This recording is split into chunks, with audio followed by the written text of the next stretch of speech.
तर तथागत बुद्धांनी जे आहे ते मग मध्यम मार्ग काढलेला, की तथागत बुद्धांना ही गोष्ट समजून चुकली की तप करणं, काय क्लेश देणं हा काही सुखाचा, शांतीचा मार्ग नाही.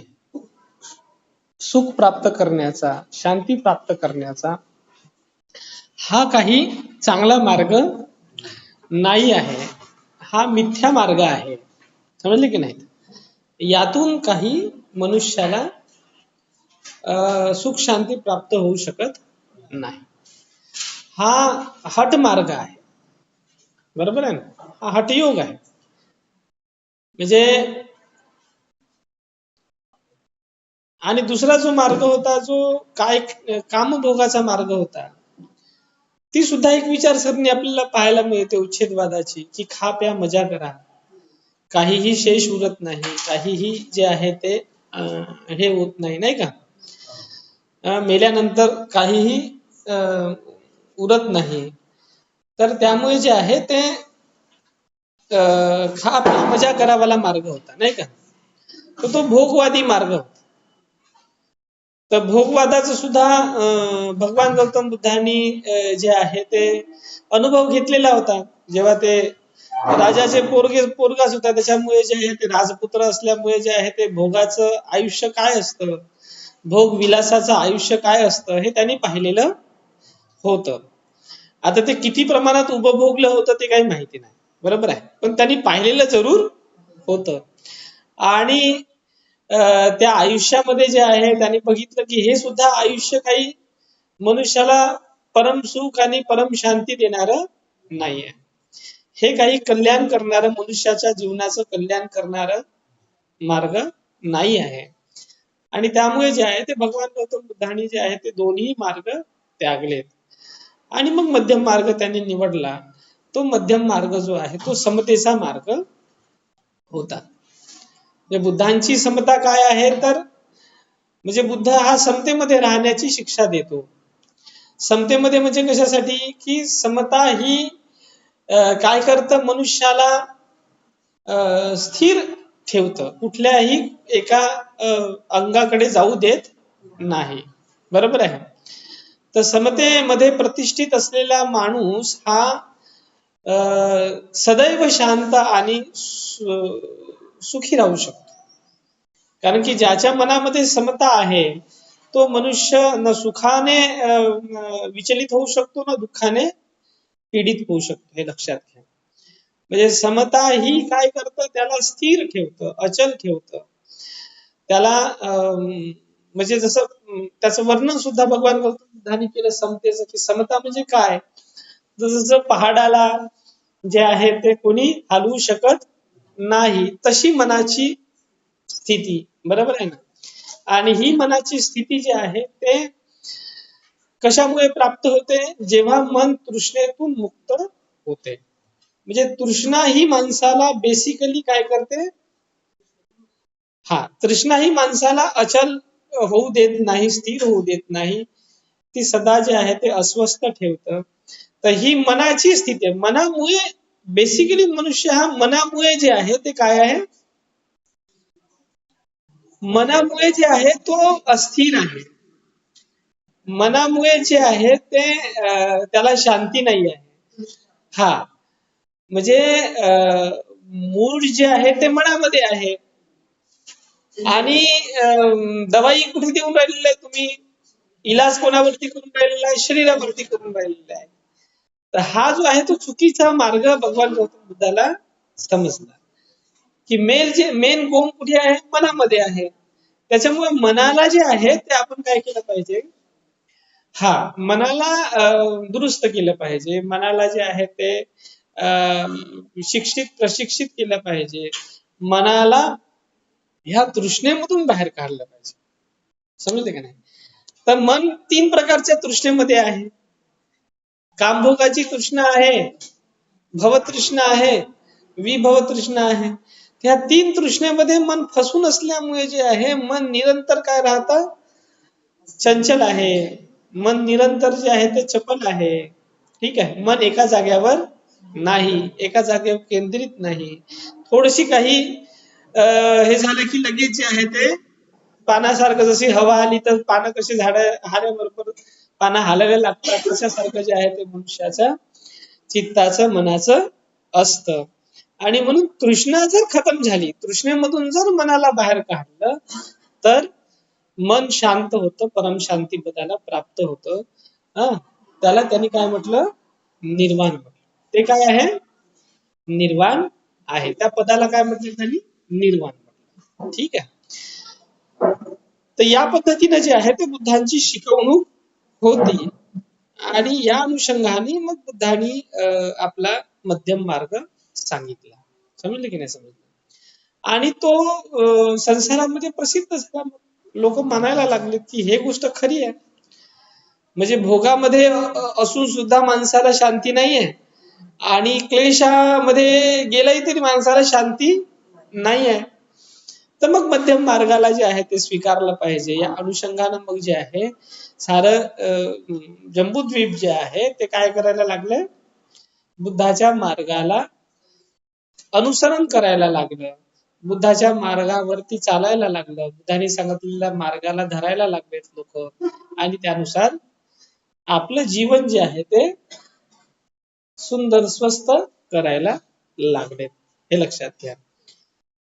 तर या पद्धतीने बुद्धांचा जो आहे तो मार्ग आहे. समजलं की नाही समजलं? आता समोर जाऊन जे आहे बुद्धांच्या मार्गाचा विकास झाला, आणि बुद्धांनी जे आहे ते जनतेला सांगितलं की बाबा तुम्ही काय केलं पाहिजे? हे मनुष्य जीवन जे आहे लोभाकडे धावण्यासाठी नाही, किंवा द्वेषाकडे धावण्यासाठी नाही, किंवा मोहामध्ये राहण्यासाठी नाही. तर मनुष्याचा जीवन जे आहे ते कशासाठी आहे? कल्याणासाठी आणि हितासाठी, देव मनुष्यांच्या कल्याणासाठी, हितासाठी, विचरण करण्यासाठी आहे. बरोबर आहे ना? तर बुद्धांनी जे आहे ते हा संदेश दिला, अखिल मानव जातीला हा संदेश दिला की बाबा रे, तुम्ही जे आहे ते काय केलं पाहिजे? सोशल कॉज साठी, नाही का, म्हणजे लोभा द्वेषा आणि मोहातून बाहेर निघायचं, आणि तुम्ही मग काय करायचं? तर सोशल कॉज के लिए आपने क्या करना चाहिए? सामाजिक हिताचा विचार करून, नाही का, समाजाच्या हितासाठी, समाजाच्या सुखासाठी तुम्ही निरंतर विचरण केलं पाहिजे. ठीक आहे. कारण बहुजन हिताय बहुजन सुखायचा अर्थ काय होतो? बहु म्हणजे अनेक. तर अनेक समाज हा एकानं थोडी बनतो. समाज ही संज्ञा अनेक वाची संज्ञा आहे ना, म्हणजे अनेक लोकांच्या यांनी समाज बनतो. तर तात्पर्य असं आहे की समाजाच्या हितासाठी, समाजाच्या सुखासाठी तुम्ही विचरण करायला पाहिजे. तर तुम्ही जे काही ग्रहण केलेलं आहे, जे काही तुमच्याजवळ संपादन झालेलं आहे, तुम्ही जे काही मिळवलेलं आहे, त्याचा तुम्ही काय केला पाहिजे वापर? For the cause of social welfare, social happiness. म्हणजे समाजाच्या हितासाठी, समाजाच्या सुखासाठी तुम्ही जे आहे, तुम्ही जे काही संग्रहित केलेलं आहे त्याचा तुम्ही काय केला पाहिजे? वापर केला पाहिजे. आता भिक्षू, समजा जे भिक्षू होते, भिक्षूंनी काय संग्रहित केलेलं आहे? भिक्षूंजवळ कशाचा संग्रह आहे? भिक्षूंजवळ कशाची संपत्ती आहे? आहे ना, म्हणजे ज्ञानाची, धम्माची संपत्ती आहे भिक्षूंजवळ. त्याच्यामुळे जे आहे, जेव्हा राहुल हे भगवान गौतम बुद्धांना दायाद मानतात तेव्हा काय म्हणते भगवान गौतम बुद्ध? माझ्याजवळ कोणती संपत्ती आहे? धम्माची संपत्ती आहे. त्यामुळे जे आहे ते मी तुला धम्म दायाद देऊ शकतो बा, म्हणजे धम्म देऊ शकतो. बरोबर आहे ना? तर तुमच्याजवळ जे आहे ते तुम्ही काय केलं पाहिजे? दिलं पाहिजे. तर भिक्षूंना म्हणजे बघा की समाजामध्ये जे आहे ते आपल्याला दोन पद्धतीचे दिसतात, भिक्षू आणि उपासक उपासिका. बरोबर आहेत ना? तर भिक्षूंना जे आहे ते संपत्ती ग्रहण करायला लावली का भगवान गौतम बुद्धांनी? म्हणजे हे बघा की भिक्षू म्हणजे संसार त्याग केलेला व्यक्ती, आणि म्हणून भिक्षूंसाठी शील आपल्याला दिसतं, जात रूप रजत पटिक गहना वेरमणी सिक्खापदं समाधी. बरोबर आहे ना? हे शील का दिलेलं आहे? कारण त्यांनी संसार सोडला ना, भिक्षूंनी संसार सोडलेला आहे. त्याच्यामुळे त्यांना असं म्हटलं की बाबा तुम्हाला आता पैसा पाण्याची काही गरज नाही, तुम्हाला पैसा संग्रही करण्याचं काही काम नाहीये, कारण तुम्ही जे आहे ते सांसारिक भोगातून बाहेर पडलेले आहेत. म्हणून जर तुम्हाला कोणी जे आहे ते समजायचं जे आहे ते पैसा, सोनं, चांदी हे जर तुम्ही देऊन राहिलेले आहे तर ते ग्रहण करायचं नाहीये, नाही का? पटिक गहना वेरमणी. कारण गोष्ट कशी आहे, हे ग्रहण कोण करून राहिलेलं आहे? आता समजा जे आहे, तुम्ही जर समजायचं, तुम्ही मला समजायचं काही सोनं चांदी दिले समजायचं, तर ग्रहण कोण करून राहिलेलं आहे? म्हणजे माझ्या मनामध्ये लोभ आहे तर मी लोभानं ते ग्रहण करेल ना. लोभ आहे म्हणून ग्रहण करेल, लोभच नसलं तर मी काय करेल? दोन गोष्टी करेल. एक तर मी तुम्हाला वापस देईल, बरोबर आहे ना, कारण की ते काय माझ्या कामाचं आहे का? नाहीये.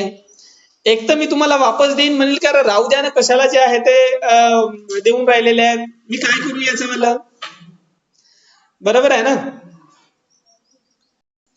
किंवा जे आहे, कारण की माझ्या मनामध्ये त्याचा लोभच नाही राहिलेला आहे, ना पैशाचा लोभ आहे, ना सोन्याचा लोभ आहे, ना चांदीचा लोभ आहे.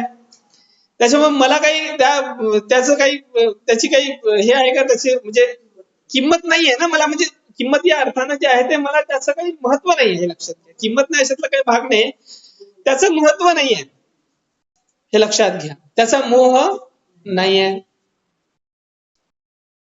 आता समजा जर तुम्ही म्हटलं की नाही बा, तुम्ही ठेवाच तुमच्याजवळ ह्या ज्या काही गोष्टी आहेत, मी माझ्या मनामध्ये देण्याची इच्छा झालेली आहे तयार, आणि माझं मन म्हणून राहिलं आहे का तुम्हाला दिलं पाहिजे, तर आता तुम्ही जे आहे ते मी काही नेत नाही, परत तुम्ही ठेवा. तर हा जे आहे ते समजायचं, ती संपत्ती आपल्याजवळ ठेवेल समजायचं, तर त्या संपत्तीचा तो काय करेल? त्या संपत्तीचा उपयोग जे आहे ते काय करेल? तो त्या संपत्तीचा उपयोग फॉर द सोशल कॉज करेल ना, हे लक्षात घ्या. कारण जे आहे ते ती वस्तू आता त्याच्या काही कामाची नाही आहे, तर तू समाजाच्या कामी वापरेल ना. तर हे बौद्ध अर्थशास्त्र आहे, लक्षात. बौद्ध अर्थशास्त्र काय आहे? म्हणजे संघाला दिलेलं दान जे आहे, संघाने कशासाठी वापरायचं आहे? For the cause of social welfare, for the cause of social happiness. आणि म्हणून जे आहे ते बुद्धांनी जेव्हा अनाथ पिंडकांनी जे आहे ते त्यांना दान द्यायचं ठरवलं, तेव्हा भगवान गौतम बुद्धांनी जे आहे ते दान स्वीकारलं, परंतु ते दान कशाच्या साठी त्यांनी वापरलं? मौज मजा करायसाठी वापरलं का? ऐश करायसाठी वापरलं का? म्हणजे जे आहे ते अनाथ पिंडकाजवळ, अनाथ पिंडक त्या काळी खूप धनी होता, खूप श्रीमंत माणूस होता. अनाथ पिंडक म्हणजे असं समजा अंबानी आजचे. नाही नाही नाही, बेकार माणूस असेल, परंतु धनाच्या बाबतीमध्ये मी ते हे करून राहिलो. धनाच्या बाबतीमध्ये म्हणजे एवढं धन होतं त्याच्याजवळ की ते धनाचा जर तो असा राशी पसरवेल ना, तर त्या धनाची राशी पसरवून जे आहे त्याने ते जे त्या राजकुमाराकडून ती जमीन विकत घेतलेली होती, बरोबर आहे ना. नाही काही असो, मी ते नाही म्हणून राहिलेलो आहो, मी धनाच्या बाबतीमध्ये बोलून राहिलो की एवढा विपुल संपत्ती जे आहे त्या अनाथ पिंडकाकडे होती. भगवान गौतम बुद्धांनी जे आहे ते अनाथ पिंडकाचं दान स्वीकारलं, परंतु ते दान कशासाठी वापरलं? म्हणजे ते वापरलं विहारासाठी नाही, हे लक्षात घ्या. ते वापरलं for the cause of social welfare, हे लक्षात घ्या. समाजाच्या कल्याणासाठी, समाजाच्या हितासाठी, समाजाच्या सुखासाठी ते वापरलेलं आहे, लक्षात घ्या. आणि त्याच्यामुळे त्या ठिकाणी जे आहे ते फार मोठं सेंटर तयार झालं. त्या ठिकाणी फार मोठं जे आहे ते धम्मदानाचं केंद्र तयार झाले, लक्षात घ्या. म्हणजे त्या ठिकाणी दूरदूरचे लोक जे आहे ना ते धम्म शिकण्यासाठी येऊ शकत होते. एवढी व्यवस्था त्या जेतवनामध्ये अनाथ पिंडकांनी तयार करून ठेवलेली होती. जागोजागी आरामा बांधले, जागोजागी जे आहे ते जे आहे ते कुट्या बांधल्यात. समजले की नाही समजले? राहण्या खाण्या पिण्याची सर्व व्यवस्था जी आहे त्या अनाथ पिंडकाने केली. कशासाठी? For the cause of social welfare. हे लक्षात घ्या. आणि हे दान जे आहे ते म्हणजे अच्छा, याचा अर्थ असा होता का की भगवान गौतम बुद्धांनी अनाथ पिंडकाला जे आहे ते संपत्तीचा संग्रह करूच नको असं म्हटलं का? हे लक्षात घ्या. असं म्हटलं का? म्हणजे संपत्तीच्या बाबतीमध्ये जे आहे, संपत्ती ग्रहण करण्याच्या बाबतीमध्ये भगवान गौतम बुद्धांचा विरोध होता का? संपत्ती कमवण्याच्या बाबतीमध्ये, पैसा पाणी कमवण्याच्या बाबतीमध्ये भगवान गौतम बुद्धांचा विरोध होता का? विरोध होता भगवान गौतम बुद्धाचा लोभासाठी विरोध होत आहे, लक्षात घ्या. लोभ हा अकुशल धर्म आहे. दान हा अकुशल धर्म आहे का? आता जर तुमच्याजवळ आहेच नाही तर तुम्ही देणार का? म्हणजे देण्यासाठी तुम्हाला आधी अर्जित तर करावं लागेल. हे लक्षात घ्या. तर त्याच्यामुळे जे आहे ते भगवान गौतम बुद्धांनी धन अर्जन करण्याचा, संपत्ती अर्जन करण्याचा मार्ग जे आहे ते मोकळा ठेवलेला आहे असं आपल्याला दिसून येत. म्हणजे भगवान गौतम बुद्धांनी मनाई केली नाही.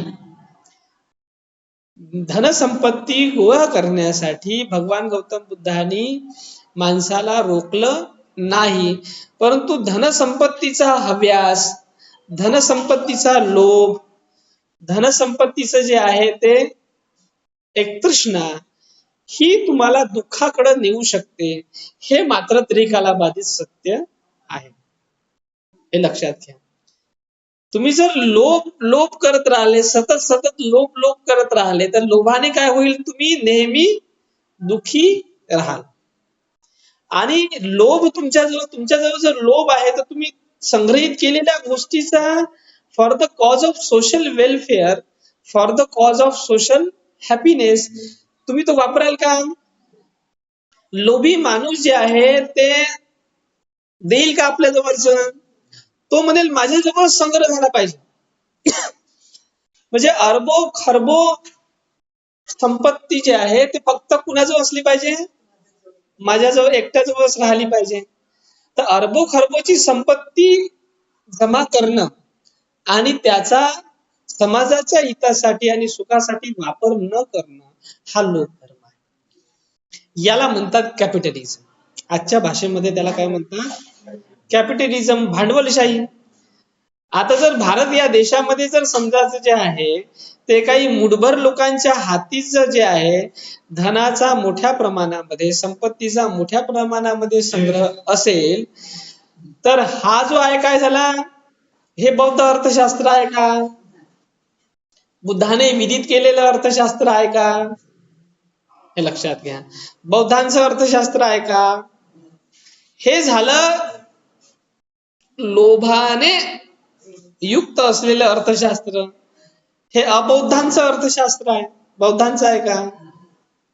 हे लक्षात घ्या. बौद्ध अर्थशास्त्र जे आहे ते काय म्हणतं की तुमच्याजवळ असलेल्या संपत्तीचा, तुमच्याजवळ असलेल्या धनाचा तुम्ही सामाजिक हितासाठी, सामाजिक सुखासाठी वापर केला पाहिजे. समाजाच्या हितामध्ये, समाजाच्या सुखासाठी त्याला इन्व्हेस्ट केलं पाहिजे. तर बौद्ध अर्थशास्त्राची भूमिका काय आहे? इन्व्हेस्ट करण्याची आहे. कशासाठी इन्व्हेस्ट करण्याची आहे? For the cause of social welfare. तर जसं अनाथ पिंडकाला भगवान गौतम बुद्धांचा संग प्राप्त झाला तसं जे आहे अनाथ पिंडकाला दृष्टी प्राप्त झाली की आपल्या संपत्तीचा वापर जे आहे कशासाठी करायचा.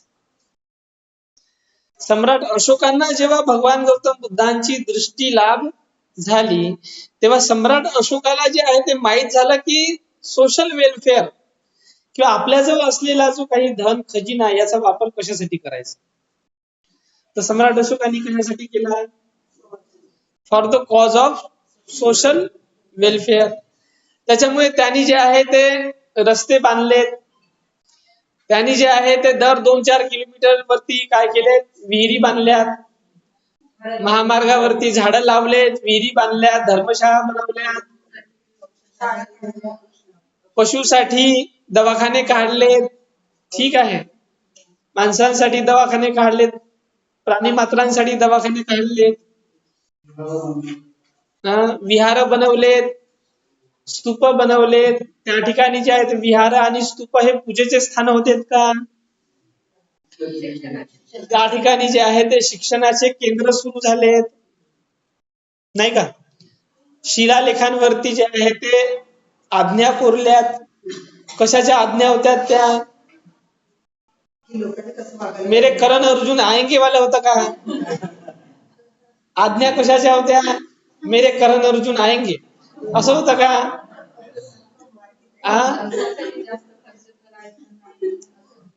आज्ञा कशाच्या होत्या?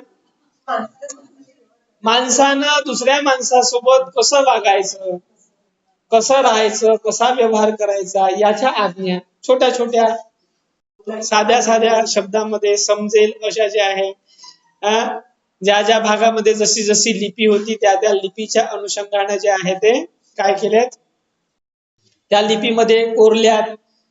आणि चौरस्त्यावरती कोरल्यात, जिथे 4 लोकांचं लक्ष जाईल, जिथे जाणाऱ्या येणाऱ्या लोकांची वर्दळ आहे अशा ठिकाणी ते दगडांवरती त्या आज्ञा कोरल्यात, नाही का? कशासाठी? For the cause of social welfare, for the cause of social justice. सामाजिक न्यायासाठी, सामाजिक समतेसाठी, सामाजिक जे आहे ते बंधुतेच्या भावनेला खतपाणी देण्यासाठी, नाही का? सम्राट अशोकांनी धम्मा वापरला, संपत्ती वापरली, बरोबर आहे. त्यांचा एक तरी पैसा जे आहे ते, सम्राट अशोकांचा एक तरी पैसा जो आहे तो ऐश आरामासाठी वापरला का? सम्राट अशोकांनी एक तरी पैसा जो आहे जो मजा मस्ती करायसाठी वापरला का? हे लक्षात घ्या. मला असं वाटतं की सम्राट अशोकांनी एकही पैसा जे आहे ना ते मौज मजा करण्यासाठी वापरला नसावा. म्हणजे घरात 1 कोटीचा पोशाख, बाथरूम मध्ये गेला तर 2 कोटीचा पोशाख, तिकडे जे आहे ते बाहेर गेला तर 3 कोटीचा पोशाख, असे जे आहे याच्यासाठी वापरला का? हे लक्षात घ्या. हा, म्हणजे याच्यासाठी वापरला का? म्हणजे ज्यांना लोभ असते ते स्वतःवरती खर्च करतात, स्वतःवरती. म्हणजे दुसऱ्या म्हणजे बघा, बुद्धाच्या अर्थशास्त्राला जे आहे ते करुणेची धार आहे, हे लक्षात घ्या. बुद्धाचं अर्थशास्त्र कशावर चालतं? करुणेवर चालतं. ते स्वार्थावर चालतं का? लोभावर चालतं का? द्वेषावर चालतं का? समजा जे आहे ते आता जर समजायचं एक जे आहे बौद्धांचं अर्थशास्त्र काय म्हणते, तुमचा जो धनसंपत्ती आहे, पैसा आहे, तर तुम्ही कोणाचा गळा कापणार का? ज्यांच्या मनामध्ये तुम्हाला राग आहे त्यांच्या मागे ईडी लावणार का? ज्यांच्या मागे जे आहे, ज्यांच्या विषयी जे आहे तुम्हाला जे आहे ते तिरस्कार आहे, घृणा आहे, त्यांचं आरक्षण बंद करणार का? हे लक्षात घ्या. आणि ते करण्यासाठी जे आहे ते तुम्ही धनसंपत्तीचा वापर करणार का? बुद्धाचं अर्थशास्त्र काय म्हणतं की स्वतःवरती तो खर्च करत नाही. स्वतःवरती खर्च जो आहे ना तो इतका कमी आणलेला आहे, इतका कमी आणलेला आहे की एक साधारण जे आहे ते, एक साधारण फकीर जो असतो त्याच्याजवळ सुद्धा एवढं नसावं तेवढं कमी जे आहे, तेवढं लिस्ट भगवान गौतम बुद्धांनी आपल्या भिक्षूंसाठी जे आहे ते काय केलेलं आहे, 3च जोड सांगितलेले आहेत. बसासाठी एकच आसन सांगितलेलं आहे, अंगावर पांघरून घेण्यासाठी एकच चादर सांगितलेली आहे, ठीक आहे. खासाठी एकच पात्र सांगितलेलं आहे आणि राहासाठी एकच जे आहे ते 6x6 म्हणा किंवा 6x8 म्हणा रूम सांगितलेली आहे.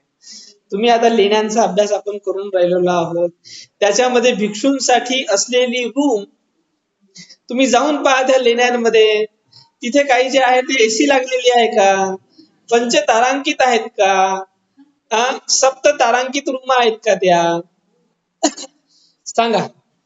तिथे काही हातराले जे आहे ते एकदम मऊ वाली जे आहे ते एकदम हाय क्लास वाली सुपर क्लास वाली गादी आहे का, का त्या गादीवरती जे आहे ते म्हणजे हे झालं दगडाची जे आहे ते एक साधा दगडांचा जे आहे ते काय केलेला आहे, एक ओटा आहे आणि त्या दगडावरती जे आहे ते झोपी जायचं आहे किंवा बसून ध्यान करायचं आहे आणि एक माणूस राहील एवढ्यासाठी एवढंच पुरेसं आहे. त्या ठिकाणी 6x6 किंवा 6x8 रूम आहेत, त्या खूप मोठ्या आहेत का, हे लक्षात घ्या. जेवासाठी जे आहे ते भगवान गौतम बुद्धांनी एकच पात्र दिलं, बस एवढं काफी आहे. तरी असाही माणूस जे आहे ते सोन्याच्या ताटात खा का चांदीच्या ताटात खा, की जे आहे ते हिऱ्यानं जडीत केलेल्या जे आहे ते ताटात खा, आहे ते एकच ताट ना, आहे तर एकच ताट ना, एकाच ताटामध्ये खायचं आहे ना. त्याच्यामुळे जे आहे एवढा संग्रह कशासाठी, परंतु जर तुमच्या जवळ आहे पैसा, धनसंपत्ती आहे, तर तुम्ही काय कराल, मग तुम्ही म्हणाल मी माझ्यावरती खर्च नाही करीन तर कोणावरती खर्च करीन, हे लक्षात घ्या. हे कसं झालं, अबौद्धांचं अबौद्ध अर्थशास्त्र आहे. अर्थशास्त्र म्हटलं तर कसं आहे, अर्थशास्त्रामध्ये जे आहे ते कमवणं आणि खर्च करणं या दोन गोष्टी आहेत ना, अर्जित करणं आणि व्यय करणं, ठीक आहे. तर आता तुम्ही अर्जित केलेला आहे तर त्याचा व्यय कुठं करणार, व्यय कुठं करणार, तर व्यय जे आहे त्याचा व्यय तुम्ही स्वतःवरती खर्च करणार. म्हणजे जर समजायचं एका गाडीनं जाणं होऊन राहिलेलं आहे तर एक पैसा आहे ना, तर मग एकाच गाडीनं कशाला दुसरी गाडी, 3 गाड्या 4 गाड्या. तर ज्यांच्याजवळ पैसा भरमसाठ झालेला आहे त्यांच्याजवळ गाड्या पहा किती, त्यांच्या पार्किंगमध्ये गाड्या ठेवायला जागा नाही तरी अजून गाड्या. समजले का नाही समजलेत, पार्किंगला ठेवायला जागा नाही आहे तर पुन्हा जे आहे पैसा अजून आलेला आहे तर स्वतःचे प्रायव्हेट प्लेन, तर 1 प्लेन 2 प्लेन 3 प्लेन असं प्लेनांची रांग लागलेली आहे. समजले का नाही समजले. त्याच्यानंतर जे आहे ते हेलिपॅड, वर्त जे आहे ते हेलिपॅड बनवलेले आहेत. समजले का नाही समजले. तर हे अर्थशास्त्र जे आहे ते बौद्धाचं अर्थशास्त्र आहे का, भगवान बुद्धांनी असं अर्थशास्त्र सांगितलेलं आहे का. भगवान बुद्ध जे आहे ते अनाथ पिंडकाला जे आहे ते कशी दृष्टी देऊन राहिलेले आहेत. भगवान गौतम बुद्धांचं अर्थशास्त्र जेव्हा अनाथ पिंडकाला समजलं तेव्हा अनाथ पिंडकांनी काय केलं, अनाथ पिंडकांनी आपल्या कॅपिटलची इन्व्हेस्टमेंट कुठे गेली, जेतवना राम बनवलं. अनाथ पिंडिकस्य जेतवने, म्हणजे अनाथ पिंडकाच्या जेतवना रामामध्ये भगवान बुद्धांच्या विहार करण्यासाठी, भगवान बुद्धांना विचलन करण्यासाठी, समजले की नाही समजलेत, ते जे आहे ते काय केलेलं आहे त्यांनी बनवलं. आणि त्या ठिकाणी जे आहे ते ज्ञानदानाची अखंड परंपरा सुरू झाली. बरोबर आहे ना, अखंड परंपरा सुरू झाली. आणि तिथून जे आहे ते समाजाला इन्व्हेस्ट कुठे करायचं, नाही का? संपत्ती इन्व्हेस्ट कुठं करायची याची दृष्टी प्राप्त झाली, दृष्टी लाभ झाला. जो जो भगवान गौतम बुद्धांच्या शासनामध्ये यायला लागला तो संघाला जे आहे ते दान करायला लागला.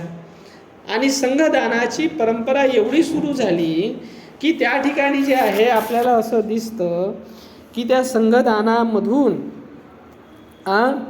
मोठे मोठे जे आहे ते शाळा, कॉलेजेस, विश्वविद्यालय, समजले की नाही समजलेत, हे सगळे जे आहे ते सुरू झालेत. झालेत की नाही झालेत? विश्वविद्यालय सुरू झालेत, मोठे मोठे जे आहे ते हे सुरू झालेत. आणि त्या ठिकाणावरून जे आहे ते सामाजिक हिताचं काम जे आहे ते सुरू झालं. मोठे मोठे दवाखाने सुरू झालेत, मोठे मोठे हॉस्पिटल सुरू झालेत, मोठ्या मोठ्या ग्रंथ रचना सुरू झाल्यात. केवढं साहित्य, आता तुम्ही पाहिलं ना, केवढं साहित्य जे आहे ते बौद्धांनी निर्माण केलं, केवढे मोठे विश्वविद्यालय निर्माण केलेत, देश विदेशातले लोक शिक्षणासाठी यायला लागले. तर for the cause of education, free and fair education, free and compulsory education, म्हणजे कोणत्या पोराला, कोणाच्या पोराबाराला जे आहे ते शिक्षणासाठी पैसा लागत होता का? का इकडे जे आहे ते पब्लिक स्कूल खोलले होते का त्या काळामध्ये? नाव आहे पब्लिक स्कूल, पण आहे जे आहे ते नाव आहे पब्लिक स्कूल, पण ते कॅपिटलिस्ट स्कूल तयार झालेले आहेत. नाव मोठं, दर्शन खोटं, आहे की नाही? तर असं जे आहे ते पोटात एक आणि ओठात एक असं व्हायला काम आहे का बौद्ध अर्थशास्त्राचं? इथे जे आहे ते फ्री अँड कंपल्सरी एज्युकेशन, ज्यांना ज्यांना एज्युकेशन घ्यायचं आहे त्यांना जे आहे ते तिथे सुखसोयी उपलब्ध करून, प्रत्येक विहार हे त्या काळामध्ये ज्ञानाचं केंद्र झालेलं होतं, हे लक्षात घ्या. कुठे वापर करायचा? संपत्तीचा, पैशाचा. ठीक आहे. तर आजही बौद्ध देशांमध्ये जा, तुम्हाला असं दिसतं की तिथे जे आहे आई वडिलांना चिंता नसतं की मी माझ्या पोरांना शिकवू शकणार की नाही शिकू शकणार. तिथला समाज जो आहे तो काय करतो? पोराबारांना शिक्षण शिकवतो, पोराबारांना पैसा लावतो. हे बौद्धांचं अर्थशास्त्र आहे, हे लक्षात घ्या. समजले का नाही समजले? हे काय आहे? बौद्धांचं अर्थशास्त्र आहे. आणि केवढं मोठ्या प्रमाणामध्ये अर्थशास्त्र त्यांनी, अर्थशास्त्राचा जो विकास आहे बौद्ध अर्थशास्त्राचा विकास, for the cause of many, for the welfare of the many, for the happiness of the many. म्हणजे की नाही समजले? हे अर्थशास्त्र आहे बुद्धांचं. समजले की नाही समजले? तर ही गोष्ट जी आहे तर कुठेतरी आपण समजून घेतली पाहिजे की आपण आपल्या संपत्तीचा वापर कुठे करायचा. आपण आपल्या संपत्तीचा वापर जे आहे ते आपल्यावरती खर्च करण्यामध्ये करू नये. आपला खर्च हा लिस्ट मध्ये असला पाहिजे. आपल्याला खूप जास्त आपल्यावरती, स्वतःवरती खर्च करण्याची जर खूप मोठ्या प्रमाणात आवड असेल तर तुम्ही जे आहे ते जन्म मरणाच्या धारेतून, तुम्ही जे आहे त्या तृष्णेतून मुक्त होऊ शकणार नाही. तुमच्या जेवढ्या कमीत कमी आवश्यकता तेवढं तुमचं जे आहे ते सुखाचं आणि शांतीचं जे स्थान आहे ते तुमच्या तेवढं जे आहे ते जवळ येणार, हे लक्षात घ्या. मग खूप आवश्यकता तुम्हाला ठेवायच्या नाही आहेत. ठीक आहे. तर हे बौद्ध अर्थशास्त्र म्हणतं. मग याचा अर्थ असा आहे का की तुम्ही अर्जनच करायचं नाही, पैसाच कमवायचा नाहीये, संपत्तीच कमवायची नाहीये?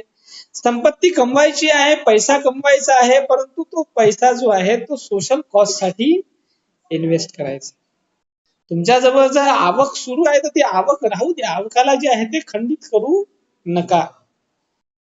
काही काही जे आहे ते असे समजतात की झालं ना ते एवढं कमवलं ना, आता अजून काय कमवायचं. तर जर तुम्हाला असं वाटत असेल तर तुम्ही बौद्ध देशांमध्ये जाऊन पहा. तिथले लोक जे आहे ते म्हणजे 80 वर्षाचा वृद्ध पुरुष व्यक्ती जरी असेल तरी सुद्धा त्याचा आवक सुरूच राहत. समजले का नाही समजले? त्यांचा आवक काही बंद होत नाही. तर धनसंपत्ती अर्जन करण्यासाठी भगवान गौतम बुद्धांनी नाही म्हटलं नाही, हे लक्षात घ्या. बुद्धांनी दरिद्रीचं स्वागत केलं का? तर बुद्ध असं कधीच म्हणत नाही की तुम्ही दरिद्र राहा, गरीब राहा. समजले का नाही समजले? असं कधीच म्हटलं नाही. तुम्ही धनानं आणि मनानं दोन्ही यानं जे आहे ते तुम्ही कसे असले पाहिजे? श्रीमंत असले पाहिजे. कुणी कुणी माणसं धनानं श्रीमंत आहेत आणि मनानं जर गरीब आहेत, तर मग त्या श्रीमंतीला काही अर्थ आहे का? समजा जे आहे तुमच्याजवळ करोडोचं धन आहे, तुम्ही करोडपती आहात आणि त्या करोडाचा वापर जे आहे ना ते 10 लोकांच्या हितासाठी भल्यासाठी होत नसेल तर त्या करोडपतीला काय चाटायचं धरून? हे लक्षात घ्या. त्या करोडपतीचं काय? तर त्याला तर ती दृष्टी असली पाहिजे ना की मी माझ्या पैशाला कुठे इन्व्हेस्ट करायचं, where I have to invest my money. ठीक आहे. तर आपल्याला कळलं पाहिजे की मी जे आहे त्या पैशाचा कुठे वापर करणार, हे मला नक्की कळलं पाहिजे. आणि भगवान गौतम बुद्धांनी ती दृष्टी दिली की ते समाजाच्या हितासाठी, सुखासाठी आपण त्याचा वापर करायचा. तर या पद्धतीने जे आहे ते प्रमादामध्ये राहायचं नाही आणि भोगामध्ये सुद्धा जास्त रममान करायचं नाही. एकदम भोगी राहाल का? पैसे म्हणून जे आहे ते तुम्ही खूप खर्च कराल का? दारू पिण्यावरती, पार्ट्या करण्यावरती खूप खर्च कराल का? खर्च कमीत कमी आणि इन्व्हेस्टमेंट जास्तीत जास्त, या अर्थाने जे आहे ते बुद्धांचं अर्थशास्त्र आहे. हे थोडंसं समजून घ्या. बुद्धांचं अर्थशास्त्र या अनुषंगानं काय करते? मार्गदर्शन करते. आणि लोकांना ही दृष्टी प्राप्त झाली की आपण आपल्या पैशाचा जो आहे तो दानासाठी वापर करायचा. समजले का नाही समजले? दान म्हणजे काय? समाज निर्मितीसाठी उपयोगात आलेलं संपत्ती त्याला म्हणतात दान. समाजाच्या कल्याणासाठी, समाजाच्या हितासाठी ज्या संपत्तीचा उपयोग होतो ती संपत्ती म्हणजे दान होय, हे लक्षात घ्या. समजले का नाही समजलं? तर त्या काळामध्ये लोकांनी भरभरून दान दिलं. महाराष्ट्रातले लोक जे आहे एवढे दानी होते त्या काळात, एवढे दानी होते महाराष्ट्रातले लोक की या दानी लोकांनी जे आहे हजारावरून अधिक जे आहेत ते लेण्या निर्माण केल्या. आता हे लेणी निर्माणाचं काम जे आहे बिना पैशाने चाललं का? हे लक्षात घ्या. हजारो लेण्या, हजारो लेण्या जे आहे ते निर्माण केल्या. कुणाच्या दानातून झालेला आहे? उपासक, उपासिका, मंत्री, संत्री, राजे, महाराजे, ज्यांना ज्यांना दान देऊशा वाटलं त्या त्या लोकांनी. सर्वच लोकांचं दान आहे त्या ठिकाणी, कोणत्या एका व्यक्तीचं आहे का? सर्वच लोकांनी जे आहे ते दान परंपरा आपली त्या ठिकाणी दाखवलेली आहे. दान पारमिता त्यांनी आपल्या पूर्ण केलेल्या आहे. आणि त्याचे साक्ष काय आहे? लेण्यांमध्ये असलेले शिलालेख हे साक्ष आहेत. पवनीमध्ये जाऊन पहा, तिथे जे आहे त्या तर पवनीमध्ये जो खंडित स्तंभ तुम्हाला दिसतं त्या ठिकाणी लिहिलेलं आहे की या या उपासिकेद्वारे दान दिल्या गेलेला आहे. कोणी स्तंभ दान दिला, कोणी सूची दान दिली, कोणी वेदिकेचा एखादा दगड दान दिला. समजले का नाही? तर तुमच्याजवळ जे जे आहे ते ते दान द्या. म्हणजे अनाथ पिंडकांना दानाची केवढी मोठी जी आहे ते अनाथ पिंडक माती पण घेऊन जायचा. माती सुद्धा ही दान देण्यासाठी जे आहे ते काय आहे?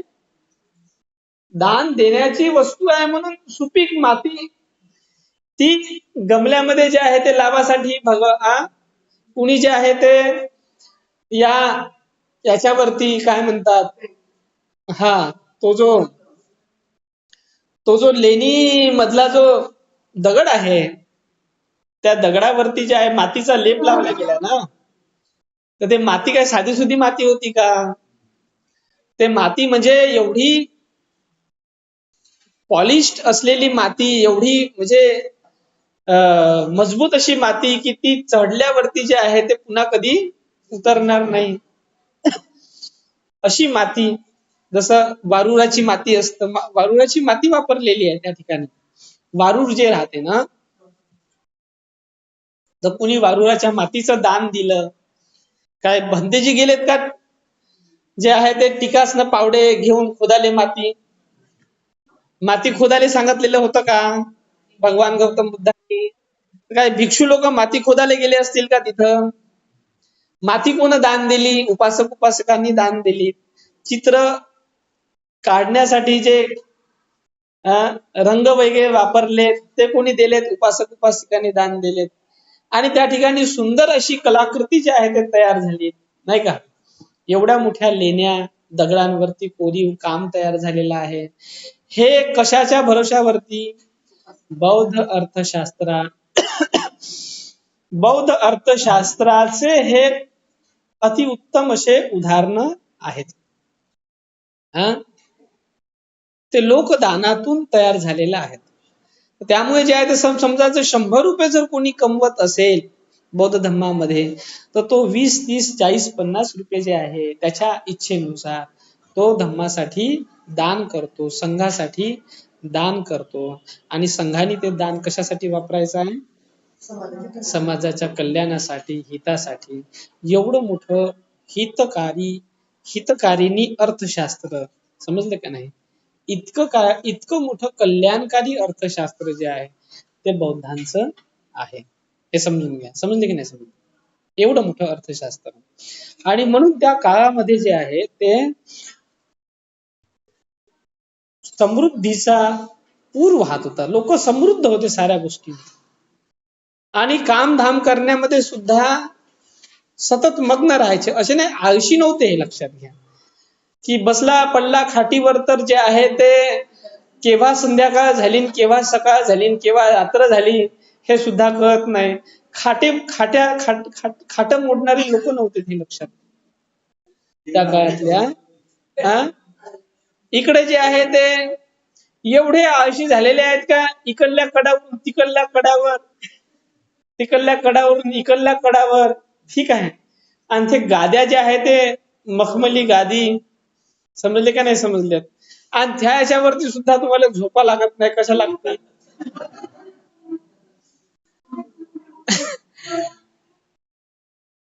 इकडे जो आहे तो दिवसभर माणूस काम करून जसा सायंकाळाला आल्याबरोबर असं लुटमुट जाऊन झोपून जायचा. कुठेही झोप लागायचं, हे लक्षात घ्या त्या काळातल्या लोकांना. समजले का नाही समजले? म्हणजे एवढं काम करायचे. ते काम करण्यासाठी पूर्ण दिवस तुम्हाला दिलेला आहे आणि तो मनुष्यानं काम करण्यासाठी वापरला पाहिजे. त्याच्यातून धन अर्जन केलं पाहिजे, स्वतःसाठी, आपल्या मुलाबाळासाठी आणि समाजासाठी त्याचा वापर केला पाहिजे. कशासाठी केला पाहिजे? बौद्ध अर्थशास्त्र काय सांगतं? स्वतःसाठी वापरा, आपल्या परिवारासाठी वापरा आणि त्याच्यानंतर समाजासाठी. तर हे अर्थशास्त्र बुद्धांचं आहे. इथं काय म्हणलेलं आहे? अबौद्धांचं अर्थशास्त्र कोणतं आहे? स्वतःसाठी वापरा, स्वतःच्या परिवारासाठी वापरा. समाज खड्ड्यामध्ये गेला तरी काही घेणं देणं नाही, हे लक्षात घ्या. समाजाला काही म्हणजे कवडी भरही समाजाच्या कॉस्ट साठी त्याला द्यायचं नाही. समजले की नाही समजले? आता तुम्हाला समजलेलं असेल की रमाई परिवाराची जी काही संकल्पना मी तुमच्यामध्ये ठेवलेली आहे, याचं काय महत्व आहे, कशाच्या याच्यातून उभं झालेलं आहे? हे बौद्ध अर्थशास्त्रातून उभं झालेली संकल्पना आहे. की तुमच्या जवळ जर आहे आणि सोशल कॉज साठी, सोशल वेलफेअर साठी जर तुम्ही त्याचा वापर करून राहिलेला असाल, तर ते काय आहे? कुशल आहे, सम्यक आहे. आणि त्याचा आपण सम्यक मार्गाचे लोक आहोत म्हणून आपण त्याचा काय वापर केला पाहिजे? सम्यकच वापर केला पाहिजे. तुमच्या मनामध्ये जर करुणा नसेल, समजले का नाही समजले, तर तुमच्या कमावण्याला काही एक अर्थ नाही, हे लक्षात घ्या. तुमच्या कमावण्याला काही अर्थ आहे का? कमाईमध्ये करुणेचा हिस्सा हा असलाच पाहिजे. तुमच्या कमाईमध्ये करूनच नाही आहे तर सारा लोभही लोभ भरून आहे, तर मग ती कमाई बौद्ध अर्थशास्त्राची कमाई नाही. बौद्ध अर्थशास्त्राच्या शास्त्रामध्ये बसणारी नाही. समजले का नाही समजले? किती महत्वाचा विषय मी आज तुमच्या समोर मांडून राहिलेलो, हे लक्षात घ्या. त्याला काही अर्थ आहे का? करुणेची धार असली पाहिजे. करुणा ही का आवश्यक आहे?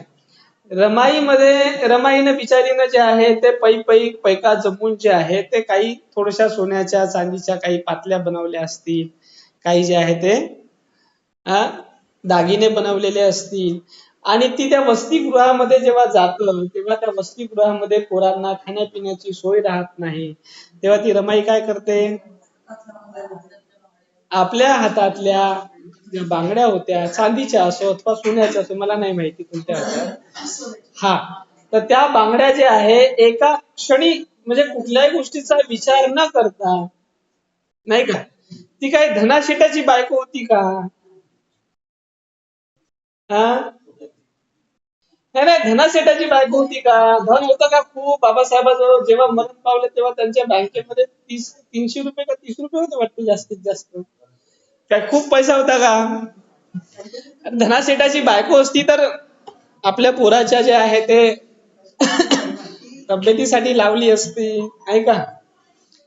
परंतु तिनं पैका जमून जे आहे ते दागिनं घेतलेलं असेल, आणि ते दागिनं जे एका क्षणामध्ये ती for the cause of social welfare ती वापरत आहे.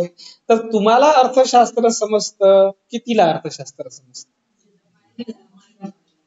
हे लक्षात घ्या. बौद्धांचं अर्थशास्त्र कुणाला समजतं? तर तिला माहित आहे की आपण जमवलेला पैशामध्ये समाजाचा सुद्धा हिस्सा आहे. म्हणजे केवळ माझा आणि माझ्या परिवाराचाच हिस्सा आहे का? तर तुम्ही जेव्हा तुमच्या संपत्तीची वाटणी कराल ना, तर 3 वाटण्या करायच्या. एक वाटणी पोराले, दुसरी वाटणी पोरीले, तिसरी वाटणी समाजाले. हे लक्षात घ्या. म्हणजे 2 पोरं असतील तर नाही का, हम दो हमारे दो आहे का रे, तिसरी एक वाटणी जी आहे ते तयार झाली पाहिजे. ती वाटणी समाजासाठी असली पाहिजे. जो माणूस अशा पद्धतीच्या 3 वाटण्या करतो तो बौद्धांच्या अर्थशास्त्रातला माणूस. त्याला बौद्धांचं अर्थशास्त्र समजलं असा त्याचा अर्थ होतो. आणि ते जे आहे मग ते कोणी वापरायचं? संघानी. म्हणून संघाची संकल्पना भगवान गौतम बुद्धांनी निर्माण केलेली आहे. की हे संघ म्हणजे कोण? जे करुणा चित्तानी युक्त असलेले लोक आहेत, ते जेव्हा एकत्रित येऊन for the cause of social welfare, for the cause of social happiness, आपण या संपत्तीचा वापर करूया असा विचार करून जे लोक काम करतात त्यांनी ते वापरायचं आहे. त्यांचा समूह म्हणजे संघ होय. हे लक्षात घ्या. तर तुम्ही जे आहे ते 10-12 लोक जेव्हा करुणेनं युक्त आहात, आणि जर समजा तुम्ही असा विचार करून राहिलेले आहात की आपण संपत्तीचा उपयोग for the cause of many, for the cause of happiness of the many, for the cause of welfare of the many आपण वापरूया, तर तुम्ही काय झालेले आहात? संघाच्या संकल्पनेमध्ये, संघाच्या ढाच्यामध्ये आलेले आहात असा त्याचा अर्थ होतो. हे लक्षात घ्या. तर संघाधारित जे आहे ते अर्थशास्त्र बुद्धाचं अर्थशास्त्र असतं. त्याच्यामुळे बुद्धाच्या देशामध्ये ज्या देशामध्ये बुद्धांचं अर्थशास्त्र फॉलो केल्या जातात त्या ठिकाणी समाजाचा पैसा 2 ठिकाणी जातो. एक आहे जो राजव्यवस्थेसाठी जातो टॅक्सच्या माध्यमातून, ठीक आहे, आणि दुसरा जो पैसा जमा होतो तो दानाच्या माध्यमातून संघाजवळ पैसा जमा होतो, आणि त्या पैशाचा वापर संघ जे आहे ते समाजाच्या हितासाठी सुखासाठी करतात. लक्षात घ्या. आणि ते कॅपिटल एवढं मोठं कॅपिटल असतं सोशल कॅपिटल, की ते कॅपिटल संघाजवळ असल्यामुळे बौद्ध देशांना डुबण्याची चिंता नसते. हे लक्षात घ्या. म्हणजे कितीही राजकीय जीवनामध्ये घडामोडी झाल्या तरी ते घाबरत नाही, कारण त्यांना माहिती आहे की संघाजवळ सुरक्षित असं कॅपिटल आमचं आहे आणि संघ आमच्या हितासाठी सुखासाठी त्या कॅपिटलचा वापर करणार आहेत, हे लक्षात घ्या. तर या पद्धतीचं बौद्धांचं अर्थशास्त्र असतं. तर असं अर्थशास्त्र आपण समजून घ्यावं सर, आणि त्या पद्धतीनं त्या अर्थशास्त्राचा काय करावा, प्रचार प्रसार करावा आणि त्या पद्धतीनं त्याचा वापर करून समाजाच्या हिताचे, समाजाच्या सुखाचे काम हाती घ्यावेत, असं जे आहे ते आपण समजून घेतलं पाहिजे. जे बौद्ध काळामध्ये आपल्या बौद्ध लोकांनी ते काय केलेत, काम हाती घेतलेत आणि ते करून दाखवलेत. समजले का नाही? आज जे काही आपण लेणी स्थापत्य आणि स्तूप स्थापत्याचा जो विचार करतो, तो बिना पैशाने विकसित झाला का, बिना संपत्तीने विकसित झाला का? केवढा संपत्ती आणि केवढा पैसा त्या ठिकाणी व्यय झालेला असेल, परंतु त्यातून समाजाचं हित झालं, हे लक्षात घ्या. म्हणजे त्या केव्हच्या लेणी होत्या त्या विश्वविद्यापीठ होते, हे लक्षात घ्या. मोठे मोठे कान्हेरीचं विश्वविद्यापीठ, इथं मनसरचं विश्वविद्यापीठ, पवनीला विश्वविद्यापीठ होतं. इथली प्रत्येक एकूण एक लेणी जे आहे ते शिक्षणाचं केंद्र होतं, हे लक्षात घ्या. सुखदुःखाचं केंद्र होतं. लोक कोणी थकलेले असतील, भागलेले असतील, कोणी जे आहे ते दुखी आहेत, त्यांना प्रसन्नता देणारं ते केंद्र होतं. समजलं? कोणी मनानं खचलेले आहेत त्यांच्यासाठी तो आसरा होता. कोणी यात्रा करून आलेला आहेत आणि थकला आहे, दमलेला आहे, त्यांना निवास करायचा आहे, तर ते निवासाची सोय होती, हे लक्षात घ्या. ते फक्त भिक्षूंचं आरामाचं केंद्र होतं का? की भिक्षुनी असे म्हटलं की बाबा 2-4 व्यापारी लोक त्या रस्त्याने जात होते, रात्र झाली तिथं थांबायला आले तर तुम्ही नका थांबू असं म्हणलं का? हे लक्षात घ्या. तर त्या ठिकाणी सगळ्या सोयी, खाण्या पिण्याच्या, पाण्याच्या सगळ्या सोयी त्या ठिकाणी तयार केल्या गेलेल्या होत्या, हे लक्षात घ्या. तर त्याचं ते केंद्र होतं. समजले की नाही समजले? आणि फ्री ऑफ कास्ट, काही पैसे आकारलेले होते का त्या ठिकाणी?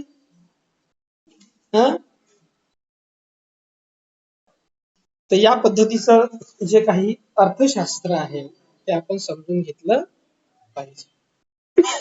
ठीक आहे.